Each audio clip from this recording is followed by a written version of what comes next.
Bonsoir, bonsoir, bonjour. C'est Congo News 24. Bande Konanga, comme toujours avant de commencer notre émission, nous disons merci à Dieu. Nous disons merci à nos chers abonnés et téléspectateurs qui nous suivent partout dans le monde et en RDC. Bande Konanga, soyez les bienvenus. À la une, chers téléspectateurs, on va commencer cette émission Bande avec la promesse des musiciens congolais à Denis Kadima d'accompagner la CENI en 2023. Bande Koba musiciens bakene komona Denis Kadima, alors bako sensibiliser population kalate na banzembo pona EDC élection eleka kitoko. Alors tozala connecté tokoyoka ba musiciens na biso pe toko développer mon émission na biso. Deuxième point, chez téléspectateurs, et Yindi Bandiko, Oyokaka, Bango tout, le gouvernement a récupéré les biens immobiliers spoliés à l'État. Bandiko Fachi a encouragé Bango. Alors, fils de Mobutu, déquerbé par Mwabilu, occupation illégale. Alors, Boko Yoka Mwana Mobutu a sépélité, Ndeba Botoli Ndaku. Tokoyoka ba réaction parce que ndakwana boyoka masolo bandiko. Alors tozala connecté pe toko développer une émission na biso pour Facha décider batu nyonso batika bandako à l'état oyo batwango illégalement. Troisième point, chez téléspectateurs, qui Salomé Banda ordonnance loi programmation militaire quoi qui déjà. Alors depuis le 16 août FARDC a recruté 18 200 soldats. Il faut pas recruter Bandeko. Ordonnance quoi? Programmation militaire. Ba arme masolo nyonso oyo kaka musala ngwe bandi. Boloba kikaka projet de défense yangonde sikoyo en pratique. Otozo luka action yangoana. Ordonnance loi programmation militaire. Donc FARDC faut recruter 18 000 soldats. Et Zaya Koyinda, et si Yindi, tu peux développer mon émission. Chers téléspectateurs, émission Nabise Bandi, et comme étant auto solo ensemble solo Mboka. Bandeko Tokoyoka, Ndenge Nini, Mboka Nabiso, Bazo Sala Musala Bandeko. Alors, na premier point, Oyo Bandeko, Tokoloba Oyo, Yaba musicien, Bandeko.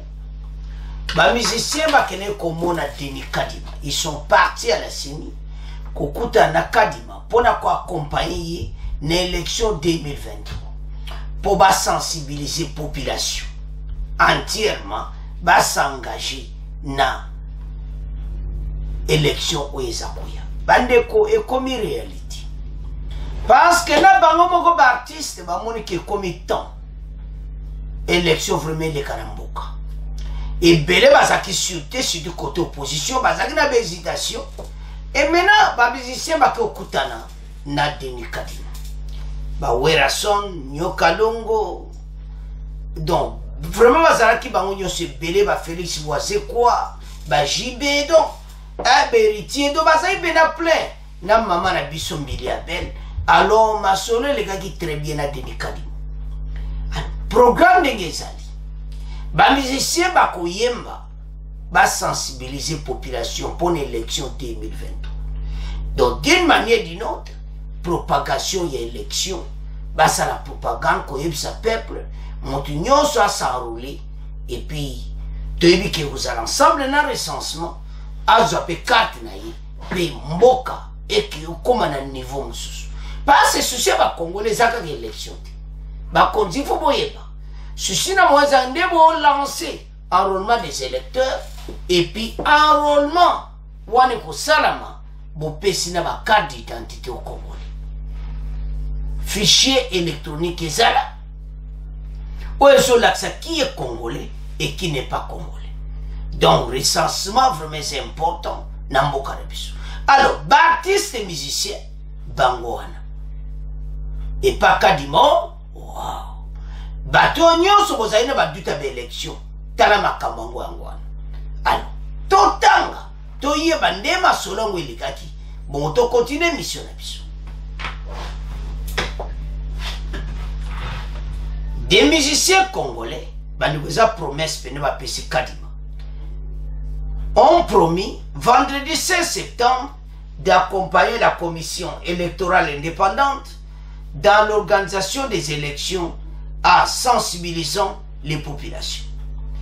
Ils l'ont fait savoir à l'issue d'un échange avec le président de la centrale électorale de Kadima et son équipe à Kinshasa.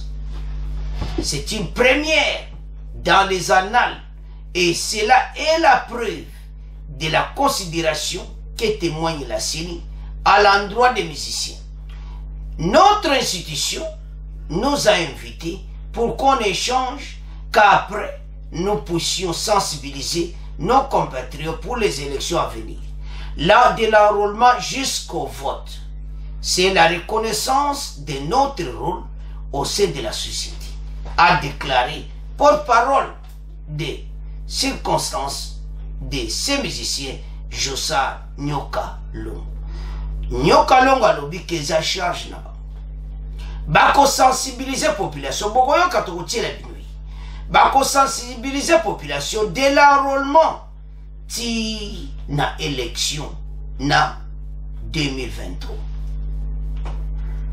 La CENI dit compter sur l'implication de ces musiciens dans le processus électoral en cours. Les musiciens présents à cet échange avec l'équipe dirigée de la CENI sont entre autres Jano Bombenga, Josa Nyokalo, Mbili Abel, Ngiama Weraso, Jibem Piana, Félix Wazekwa, Redi Amisi, Héritier Watanabe, Michel Bankenda, Rebo Chulu et Trina Fouki. Par ailleurs, la CENI a acquis un nouvel espace devant servir d'entrepôt pour les matériels électoraux au quartier Kingabwa, commune délimitée Kinshasa d'une superficie de 25 865 mètres carrés. C'est la prélude de l'arrivée des kits d'enrôlement des électeurs, des cartes d'électeurs et des services des annexes. Onyonso, Mosala, Oyo, Bakosala. Bandeko, ba musicien, bandemi ko accompagner. Parce que ba monete, bango ba jouer rôle. Bandeko, artiste ça un rôle moko important pour na ko sensibiliser bato. Bango, ba liwana, gouvernement a kozana bango pour ba sensibiliser population nyonso akele ko s'enrouler. J'en suis sûr, banzembo élection kobima. J'en suis sûr, Bakoyemba ensemble et pour l'élection. Et puis Bakozala en contact avec le président de la CENI. Alors, surtout la démarche, on comprendre que oui, c'est ça Ndembo Kezalaka. La main dans la main, ba musicien ba lobi bako accompagner. Kadima tina élection et Kobanda. Baso yemba banzembo pona mboka. Alors, Toyoka, Nyoka Longo, bon, to développer ensemble. Autre nouvelle, les artistes et musiciens congolais promettent d'accompagner la CENI dans l'organisation des élections par la sensibilisation des populations. Ils l'ont fait savoir hier à l'issue d'un échange avec le président de la CENI et son équipe au siège de la centrale électorale. Du doyen d'entre eux, Jano Bombenga, en passant par ceux d'une autre génération tels que Jossar Nyokalongo, Mbilabel Ngiama Werason, Jibem Piana, Félix Wazekwa, Redi Amisi, jusqu'à Héritier Watanabe, Michel Bakenda, Rebo Chulo et Trina Foukiaou, la CENI compte sur leur implication du fait de leur impact sur les parties prenantes au processus et au regard de la position qu'ils occupent dans la société. Leur porte-parole, Jossar Nyokalongo, fait le compte-rendu de cet échange. Ces propos ont été recueillis par Jeff Ngoy. Vraiment, c'est une première. Cela prouve de la considération que notre institution, la CENI, a pour nous, les artistes musiciens. La CENI nous a invités ici pour qu'on essaie d'échanger, pour que nous essayions de sensibiliser nos compatriotes pour les élections à venir, de l'enrôlement jusqu'au aux élections. Et c'est ce que nous allons faire. Et la CENI nous considère et la CENI reconnaît à nous notre rôle pour sensibiliser la population. Voilà, nous sommes très contents. Avec les échanges que nous avons eus, je crois, comme le président l'a dit, c'est une première. Il y aura des rencontres qui vont suivre après pour qu'on essaie de tout planifier. Chers téléspectateurs, tolandi biso nyonso Josa Nyokalongo yazalaki moko a leader na bango na leba ya kokutana na Denis Kadima balobi ke bango baza na rôle à jouer sur élection 2023. Alors bato nyonso bazozala sûreté mena boyoki ke élection kozala ebele na baduto bozaki nango mena makambo komi pena polele bandeko élection yo eza na makambo ebele parce tokomona comment ndenge nini mboka na biso bato nyonso parce ba musicien bakoyemba balobi ti banda kaka enrôlement je crois bien enrôlement ezobanda na novembre ou de tant kaka enrôlement ezobanda bakosensibiliser population et puis tozosenga na président ya CENI na ba musicien bo sensibiliser bato pe pour na recensement moto nyonso d'abord recensement est obligatoire et ça devoir à congolais nyonso mais eyo kanapi alors maintenant point eza wana ezali tant bango bakoyemba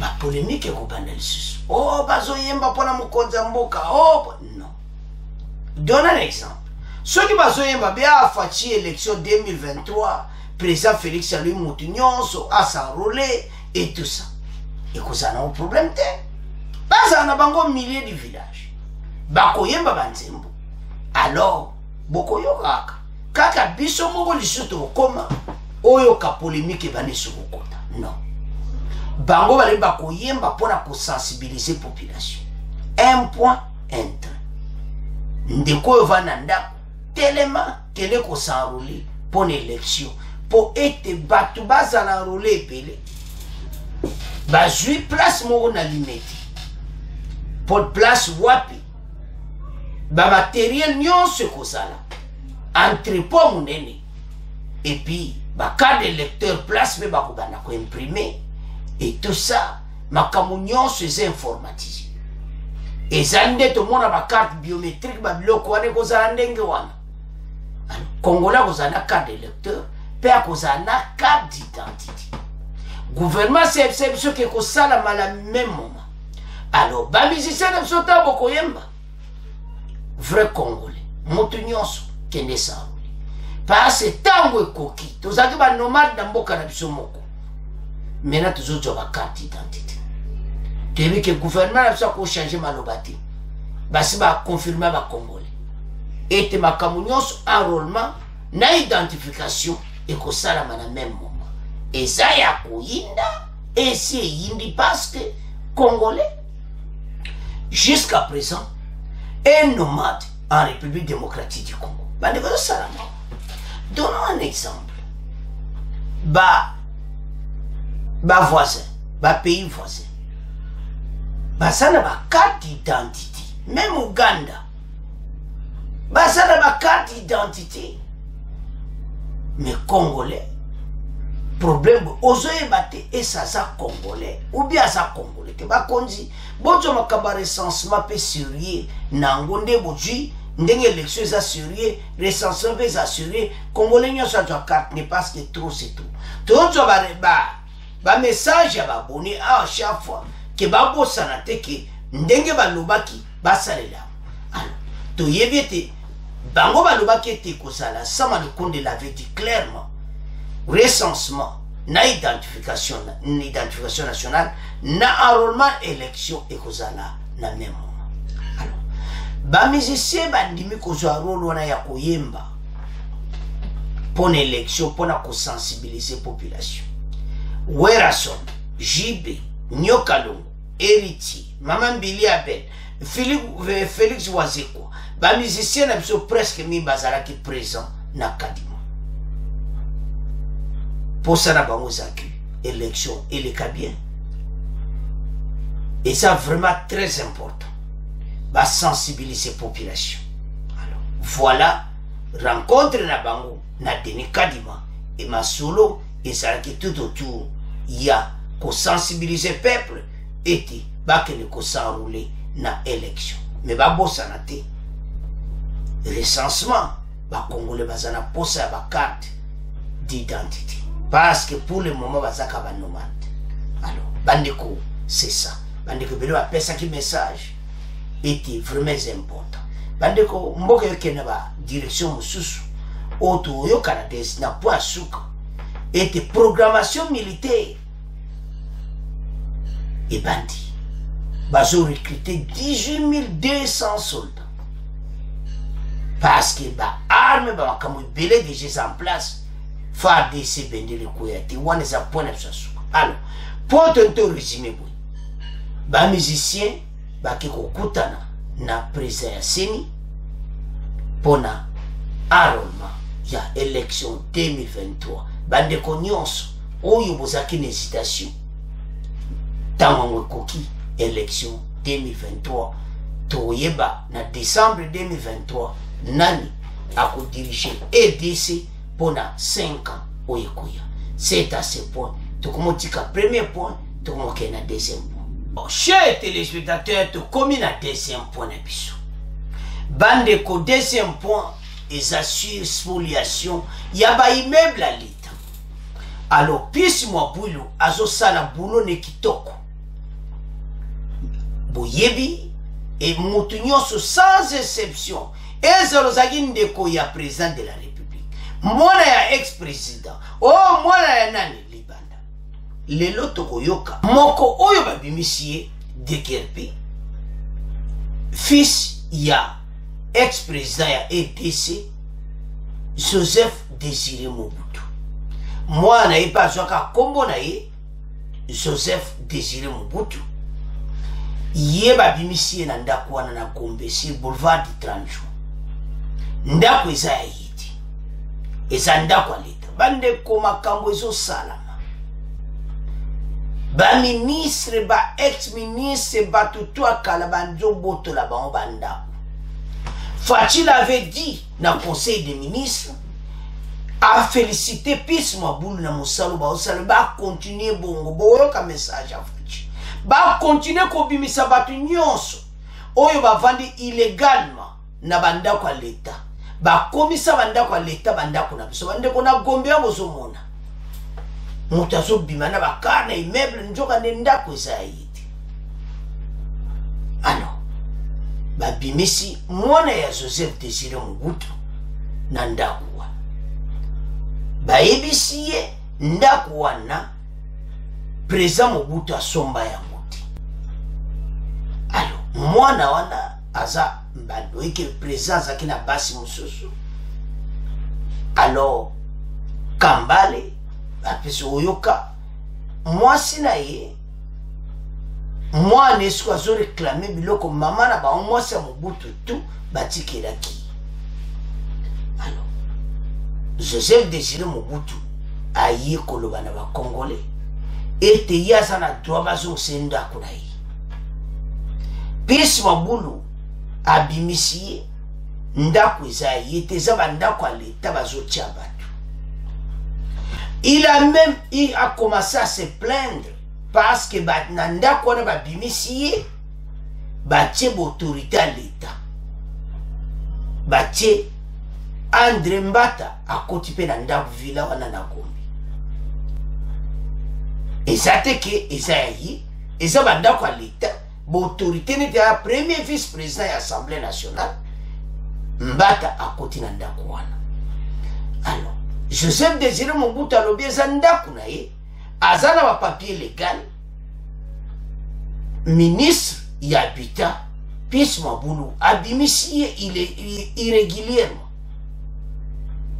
yena ba avocat ne balu ba document na bango za valable il fallait pas babimisi bandeko oyo kaka suka na patrouille bandeko patrouille oyo Pis Mabulu azo sala nde omoni IGF azo sala côté finance côté bandako azo sala patrouille bandeko de maison à maison nana vandaka o songolo pakala l'acception mikanda yemo pe aza ministre ya habitat oko senini affaire foncière ministre ya habitat batali ba dossier bakela affaire foncière batali ba dossier non eza ndako na yo te ndako na nga te ko bazo déclaré ebele mwa baya publiquement eza te mais Joseph Désiré Mobutu alobi ye il faut ya koloba yesu azosenga chef de l'État président de la République a intervenir pour Joseph Désiré Mobutu a récupéré ndako na iba botoli pisi mabulu abwaki ye libanda degepi libanda asa libanda mena nde tolobawa basi babotoli ndako wana kote batie déjà autorité à l'État. Alors, normalement, bandako wana eza bandako neti ministre à côté. Au lieu que so vino ndezaki on ne sait pas, batu ndako na gombe bapesi ministre. C'est ça. Oba avantage yango wana. Ndako à l'État. Ministre Moussa de Sili, obimina ndako, ok. Qu'est-ce qui s'était passé? Banda de décennies a été ici. Banda kwa gombeta ba opesa ya changer na mikanda. Oshaye mikanda me musisa na ngoyebi. Enda kwa l'État. C'est difficile bazo sala boulot badeko.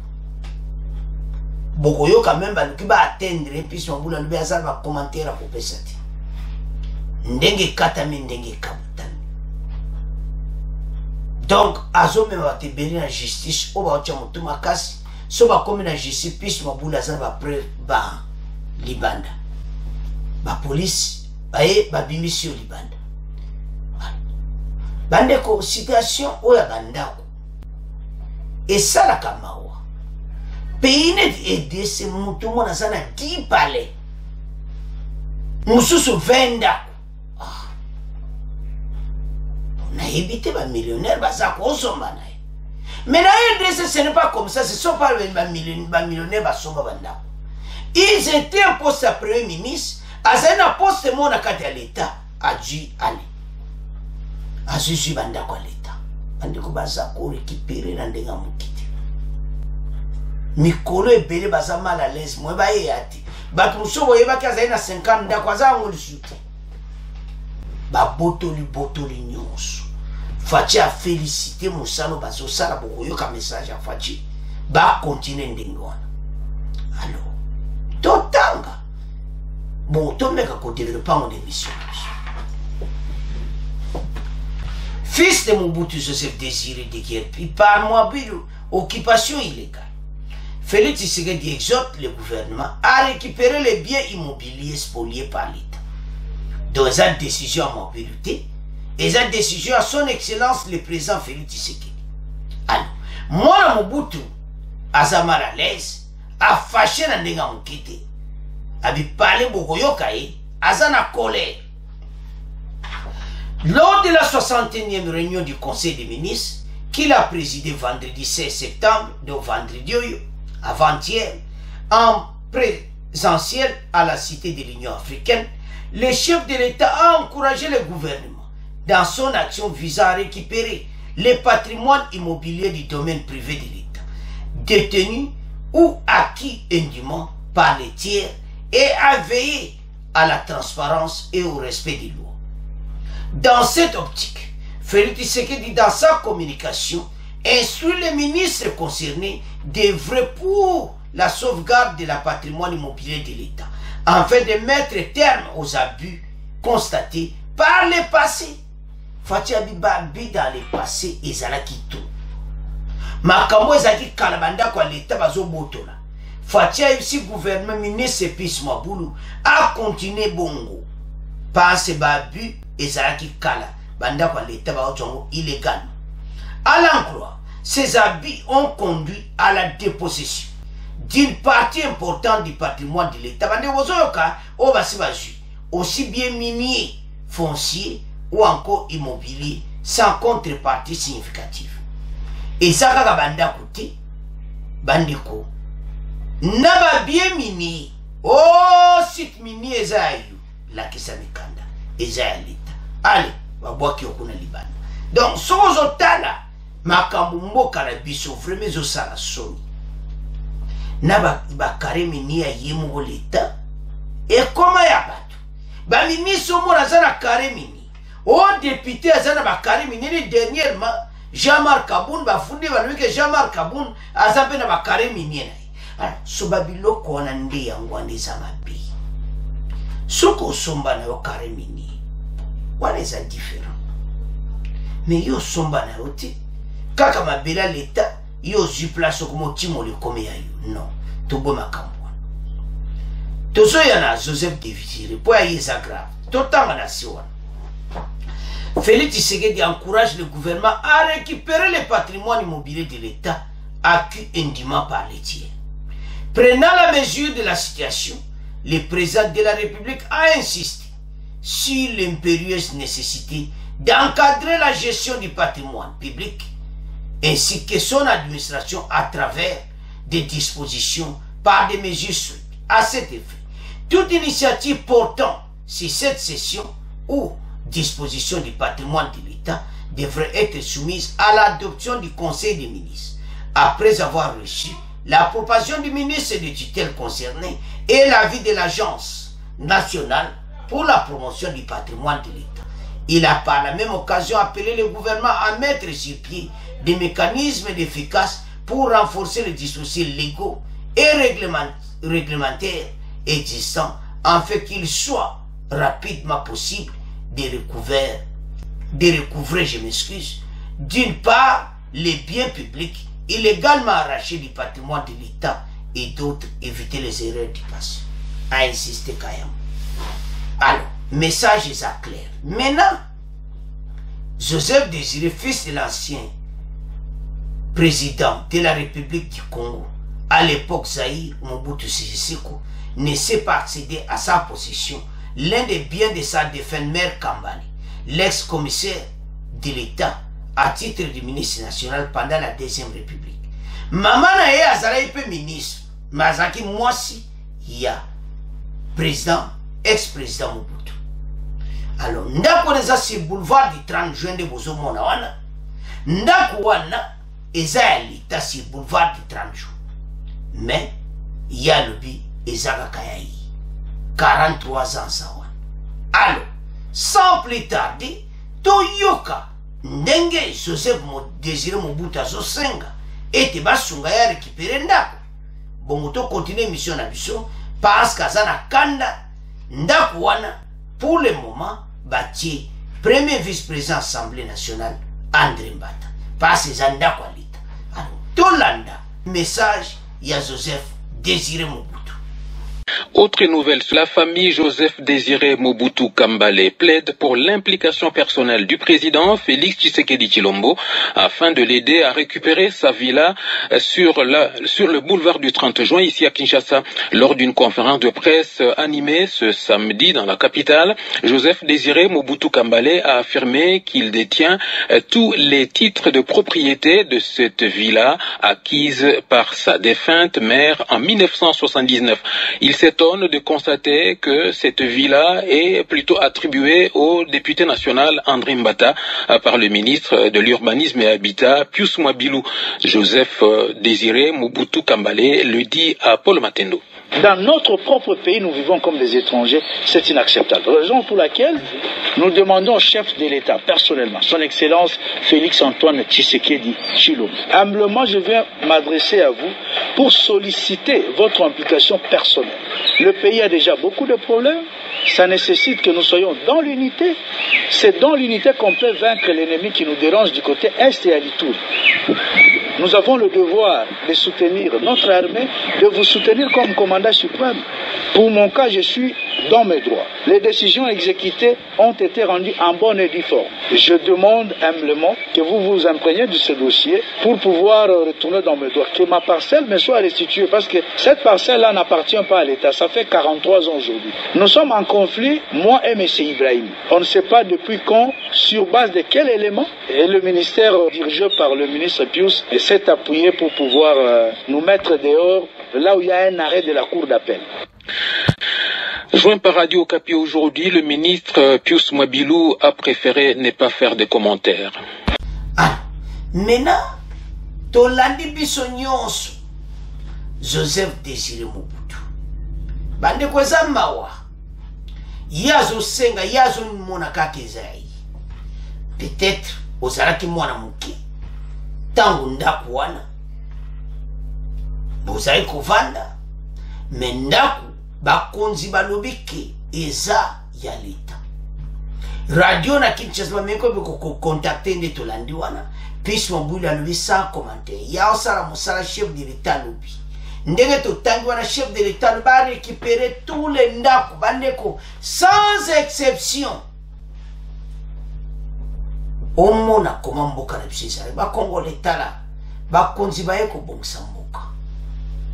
Tala bandako nyonso ba président kala bazwazwa bandako ba ex ministre bato to akala bakanga ba pale na bagombe. Babandi ko boto la nyonso. Ndeto lobawa baze belé libanda. Ba maison spoliée, ba immeuble à l'état, fachi na conseil de ministres eleki. Alobi basala nyonso ba récupérer bandako nyonso. Faut pas récupérer yango. Bande ko ba villa na kombe ya kosakana te. Mais avant d'akuna asomba ya muti. Bachaki azaki ministre, bachaki na ndako wana, ya jinda kwa na ndako na sepena mfe koma kayanga. Comme gouvernement dans le passé ça non ka bongo. Bande ko ebele basala problème pour le monde. Pius Mwabilou zo sala grand boulot. Alobi ko banga mutu te mikolo base ebele balingieti.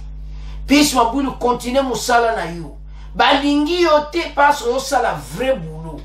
Na EDC so sala musala bien bako lingote.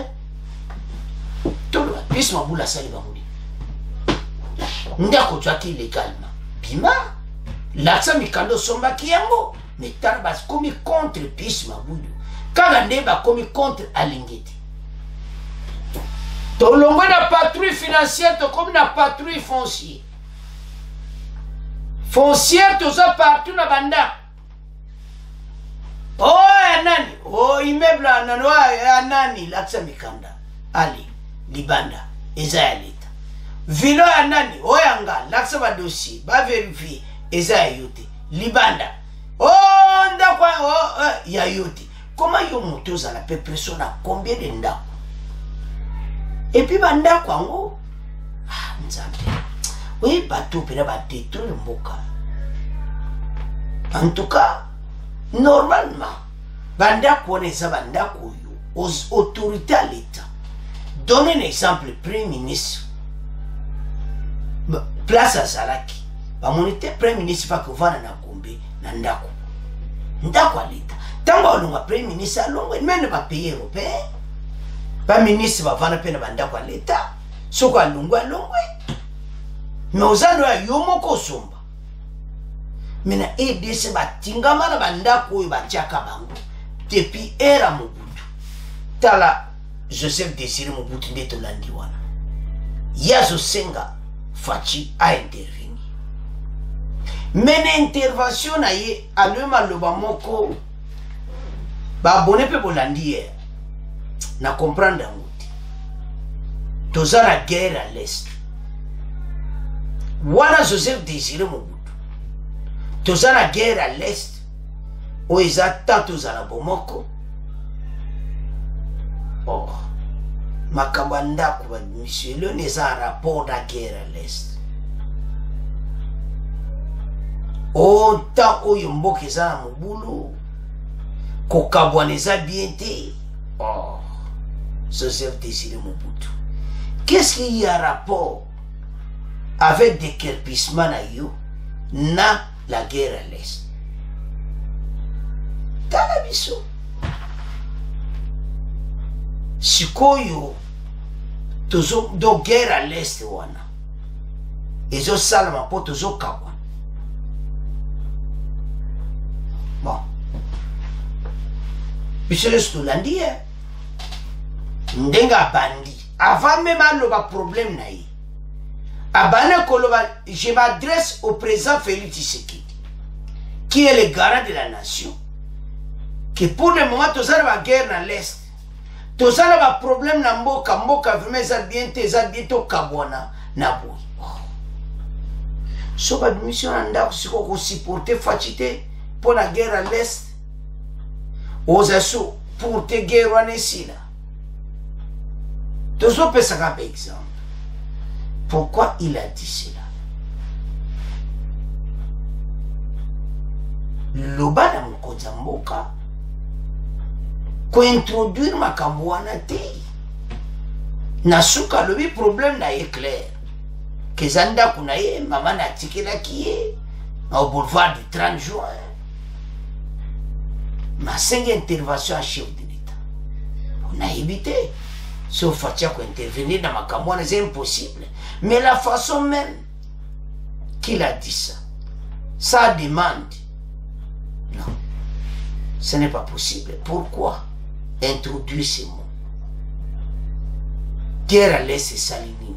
Dans ma campagne, il y a un botolo ndako za l'État. C'est comme ça. Alors, what tu on a dit? Alors, bandeko, pis mabula zo sala gramu sala surtout kena yimoko, ministre yabita. Président de la République, ba Congolais bazo mona mosala pis mabula zo sala. Soki na 2023 leki. Soko comme président de sus, parce que vous avez l'élection crédible, montunyoso, équitable, monyoso au participer. Soko leki. Ba Congolais ba en tout cas ministre Chile longa na zo mona. Oyo bako retenir kana poste wanaka. Pis mabu. Grand boulot. Son Excellence ministre et habitant. Félicitations. Na travail aux sala. Ozo banga na yo mututi. Oza na parti priti. Olboy no makabako. Passe ndeto zato assure ndeto ebimboka na biso. Ba promettre ba mbongo ebele me oboy na yo. Passe na likamanda ba vila na gombe e bele bo ba pesa ko jewa monta bo jwa bo tikanga pale wana me yo boy oji ba menace na ba téléphone continue ndingi wana ba congolais baza sima na yo pis mabulu toza sima na obiso nyonso même ndeto lo ba mission toza sima peut ko supporter parce que zo sala musala kitoko pona mboka tozo mona ba fruit nango. Et bato minene ozo tia bango libanda.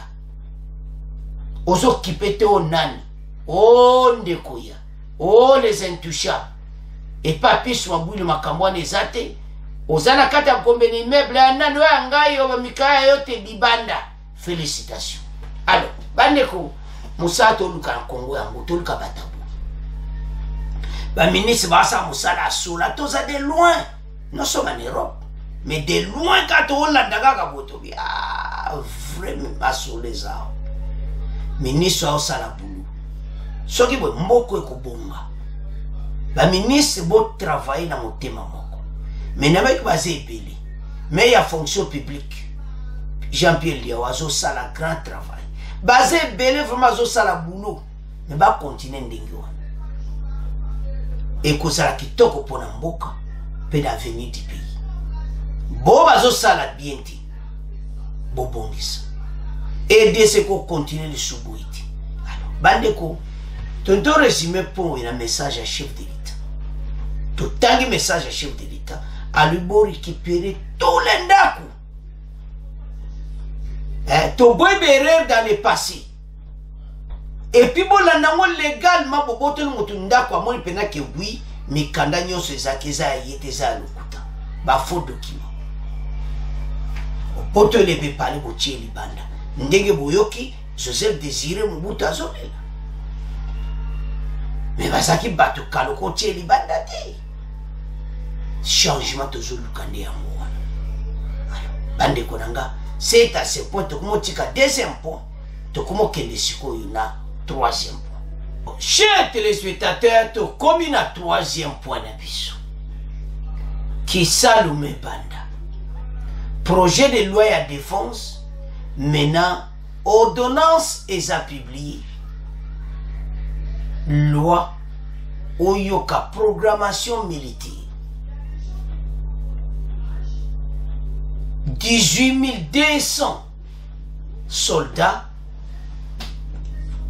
à recruter par FARDC. Tango et Koki. Tojiba arme. Maintenant, recrutement moko massif. Fatia Lobibo recruter 18 200 signés ordonnance par son excellence le président de la République. 18 200 soldats. 2022. Donc, toujours mon avant décembre, alors, loi et programmation militaire. Mboke zo comme à niveau likolo. Soko talime na ba pays européen tala so betika programmation militaire. Otala comment va parlement européen bazo décider pour na mboka na ba arme na personnel. Maintenant fatia signer ordonnance loi.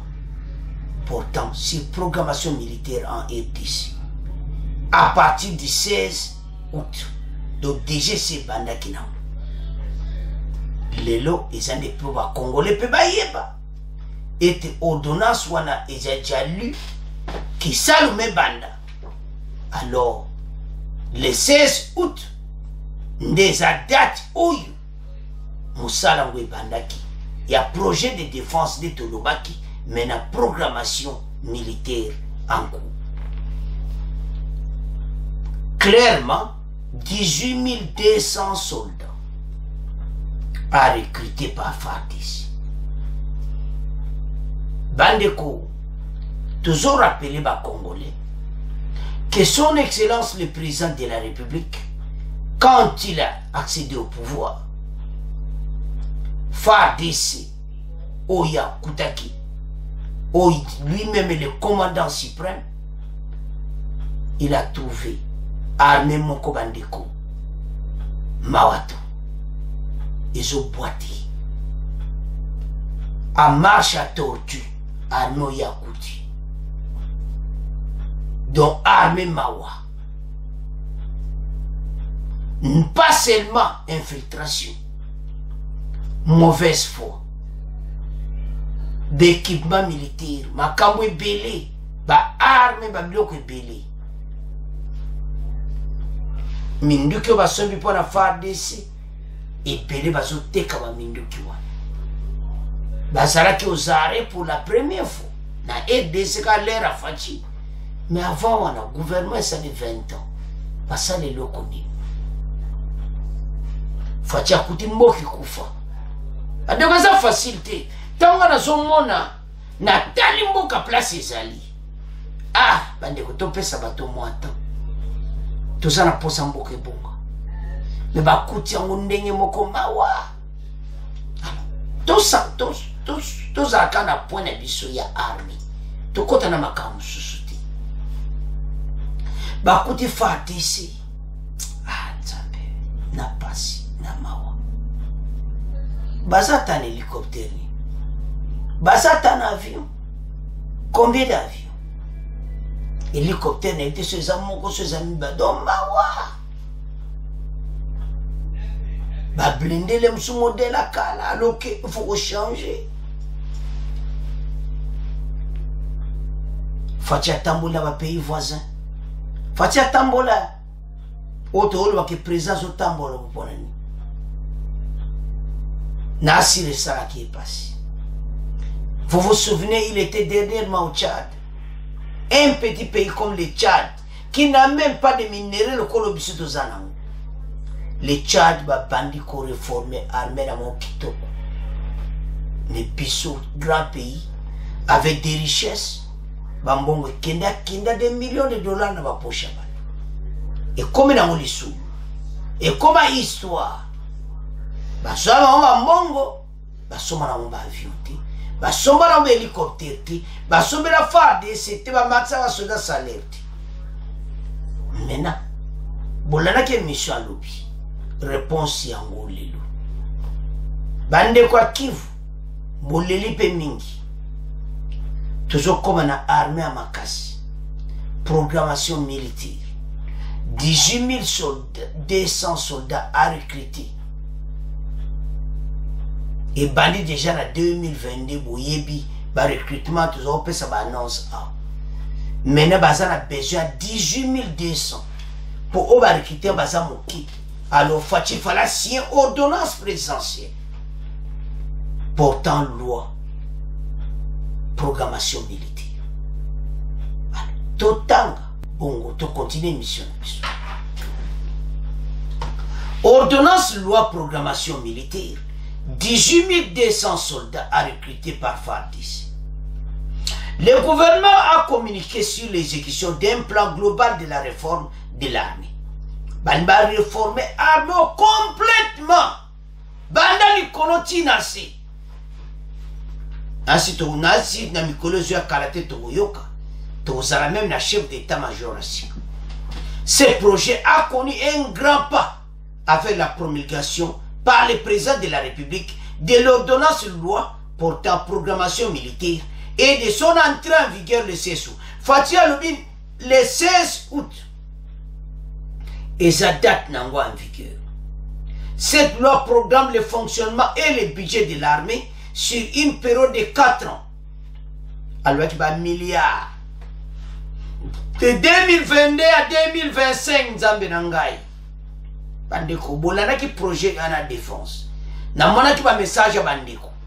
Balobi so linka a projeté de ligne action Yangoan. Et Bandé déjà depuis les 16. Hey! Oyo kaka réforme totale, un plan global de la réforme de l'armée. Avançons. Cela a commencé depuis le 16 août dernier et vise notamment le recrutement général de 18 200 hommes et le démarrage de l'industrie militaire. Bandeko ba abonné ma kambolo ba kiango. To komi na izina kusala minduki. Ezaya koyinda esi eyindi. Izine oyo kaka industrie militaire. Soka bandeko. Donc, loi de programmation militaire et puis industrie. Il y a pas arme. Bandeko. Et ça pas. Ntaba omona industrie. Il y a pas arme. Mais ma solo pendez Afrique. Mboka oyo est avancé. Parce que Mboka na biso bandeko. Non. Et comme étant. Ba Congolais. Tala. Mboka na biso. Ma solo est ça. Mais il fallait tous en abattre balingi mboka. Ceux qui te lingi mboka. Makambo nyon se zanango facile. Zomana. Alors. Balobi, recrutement il y a 18 200 hommes. Et puis démarrage et industrie militaire. C'est-à-dire bisomo to monosara pe ba arme. Au Canada chinois théorie. Le désarmement et la démobilisation des groupes armés sont aussi parmi les premières actions de mise en œuvre de cette loi. Ces efforts entrent dans le cadre de la réforme du secteur de la défense. Le plan initial était prévu pour la période de 2008 à 2020. Il prévoyait un effectif de 70 000 hommes et femmes sur un effectif de 167 140 comme militaires actifs et le reste à orienter vers les activités de production. Donc, nombre one, yango wana bandeko. Donc, bamususu, bakozala orienté na activité à production yaba arme. Cette réforme, ça matérialise aussi par la création de quelques institutions, dont l'école de guerre. L'enseignement dispensé est consacré à l'art opératif avec l'apprentissage et perfectionnement de connaissances relatifs aux méthodes de planification de conduite des opérations militaires. Le bien d'offrir un cadre de jeunes officiers supérieurs sélectionnés parmi les FARDC et la police nationale congolaise pour bénéficier d'une formation de qualité. Cette nouvelle école d'enseignement militaire supérieur de 3e niveau vient de trouver légitimement sa place entre les deuxième et quatrième niveaux déjà existants dans la chaîne de formation de commandement des généraux des écoles militaires. Botala. Mboka ezoke na direction à bien. Masolo eza nango vrai. Congolais masolo eza kitoko. Mboka oyo ekozala su ndenge biso toyebeli te. Mboka oyo ezo changer parce que avec industrie minière, donne un exemple. Baba tier bing basala kaminduki e wuta kamingi na épice. Siko biso moto koma na ba industrie ya ba art. Mais ça ya koyinda te. Oba no bakesi e yindi. Makamango e bandi. Biso moto bano sala ba art. En tout cas, félicitations le président de la République. Parce que mboka oyo, il fallait que ça la bouille. Parce que, non. Bande ko tozana ba capacité. Ba arme. Na mboka na biso. Ezala. Mboka oyo. Makamba kitoko esalama. Ba konza mboka ba telemi pona makambo oyo. Alors, Fachi a signé ordonnance, loi, ordonnance wana eza publié et maintenant masolo kitoko. Parce que ba Congolais banabaki akaba projet boy qui salume banda. Ba PSP na date que banaki déjà les 16 ou ba recrutement et maintenant ba musu ba kotia mona industrie militaire ya ko sala ba arme. Donc biso moto kona ba industrie ya ko sala minduki. Tala bandeko Fachi bazoya na ba projet moko kitoko. Loi de programmation militaire bimi. Donc ozomona clairement que masole kozana ngo bien. Ba Congolais bazaye na posa makambo abui. Konza mboka tango ekoki. Ba Congolais ba meka ko sepela. Biso moto komo produire ba arme. Wana même masolo kitoko. Parce que c'est ça. Comment ba paya bandeko ezo salama wati parce que FARDC bakoki toto zape na o balubaka ba homme o na bilala bitumba biso tozana nombre wana et maintenant soko tali ba pays voisin biso tokoleka baona nombre ya ba homme militaire et puis bandeko wana kutua tala sikoto bana kosala ba arme industrie yango wana loi et ordonnance Fachi a signé depuis le 16 février bazo recruter 18 200 soldats ba musu ba kozala kolaksa mon déplace au sa minduki industrie militaire ezaya koyinda et si yindi alors tout développer bande komi bekwe kwei industrie militaire, loi de programmation militaire, na RDC. Bazo recruté 18 000 hommes déjà à partir du 16 août. Coopération na Orient et Kekitoko. Si ko biso moko to bana ko sala ba arme. Bande ko tala to sala makambu nyonso na mboka na biso. Baba l'industrie wana to yebina biso keza ba chinois ba ko travailler ba paya mais ba ko aider biso mikolo koya bango peso ba parce ba on peut ba ko profiter de ba matière na biso bande ko botala l'industrie militaire bande ko tala Fachi sana ba idea bien biloko bo pesa ke sengo qui aide ça so comme na industrie militaire. Loi de programmation militaire yangwana et puis industrie bako sala pe ba art bandeko tozana nyonso na mboka soki makambo esalamaka kala te eza mauvaise foi ya bakonzi oyo badirige mboka lipusu bandeko gouvernement na biso tala makambo so mpe eyaka occupation ya bunagana nde efungoli biso miso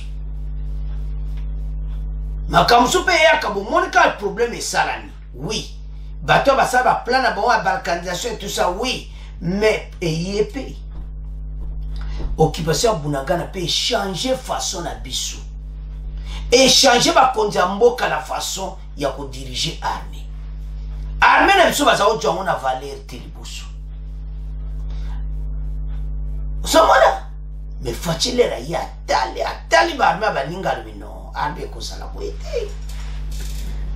Tout ça une infiltration à côté. Armée kaka yemo so tali kaka don ezaki mawata. Toi armée ça qui affaibli. Ba le bien oyo kaka réforme totale de l'armée. Na kati wana ba ko recruter 18 200 hommes. Wana eza minimum. Boso ba yepe bele ba passe mais tozana besoin ya renfort. Far biso mboke za munene mingi far de se basaki na effectivité. Be effectif on ezaki alukuta. Basai ko lia ba mbongo nde facha kende kuna yemoko ayo kuta be effectif alukuta. Poka balia mbongo. Maintenant bazo recruter bana mboka. Pourquoi? Parce qu'on a combien de villages? Et je sais que ceux qui m'ont un groupe armé et sili, dans chaque village, vous avez un camp militaire. Donc, vous avez besoin de soldats partout. Mboka oyo il faut armer, bande ko mokolo est wane ko to récupérer yango. Parce que ça ko la patrimoine, mbongo ezawana. Héritage na biso oyo nzamba tikela biso. Ba mineri. Et si la kati. Et ce 5 gouvernement va gérer yango. Mais où est la bonne nouvelle? L'industrie militaire à RDC. FARDC ça se réformer. Ba voisin bazana problème bazo lenga. Ba yeba ki mutu yo baza ko deal na yeti. Pour le moment, bandeko bozo na démission. Tozana pression ko sakana ngote pona Bunagana. Peuple azana posa ba déloger bato na mbango. Mais gouvernement kote azana ba plan mususu kitoko pona mboka o tutangi lelo. Mais ko benga na bato rapidement eza kitoko. To yebiti. Et ce soit temps. Mais biso to aliana to uluba oyo ba peuple alingi. Peuple alobien. Bozo se Bunagana rapide bo benga na bato wana. Alors, tozonga na émission na psalilo. O balobaka kisalu mebanda. Loi ya programmation militaire, industrie militaire, et pas on va quoi affecter bato mususu pona ko sala ba arme. Bande ta ko na be industrie ya minduki. Mboke ko changer. Ba chinois ba ko aider biso. Ba russe ba ko aider biso. Après biso moko to komotikali na yango. Ba pays Afrique ba bana yo soma minduki na RDC to zao. Après 2025 parce que programme banango de 2022 à 2025. Voilà programmation militaire ici. Ben industrie commence à minduki na 2025 biso moko. Pour le mois ba bandi na recrutement ya bato. Recrutement ko bon sabe ba matériel. Ko bon sabe place donc on appelle que réforme totale ya FARDC. Fatia kinaki na Tchad. À côté Tchad a bazo réformer armée na ba. Fatia atali armée na bisabino. Il est temps. Il y a un autonobiété. O est salama, o est salama na est. D'une part, et puis là on s'aba konzi. Ba mona place to zeza yangote. FARDC akoma na place au pe. Azo salama minduki. Makamu pe zo salama. Ba voisin bazo lenga. Alors, loi de programmation militaire yangwana. Ba ko recruter armée. Ba 18 200. Réforme kozala. Bato nyonso ba kondio baza ba paya na kati armée bakozala pe na problème parce bako détecter bango facilement. C'est à ce point de comment clôturer mission na biso. Bon continuer à s'abonner massivement, bon partager. Au revoir, à la prochaine.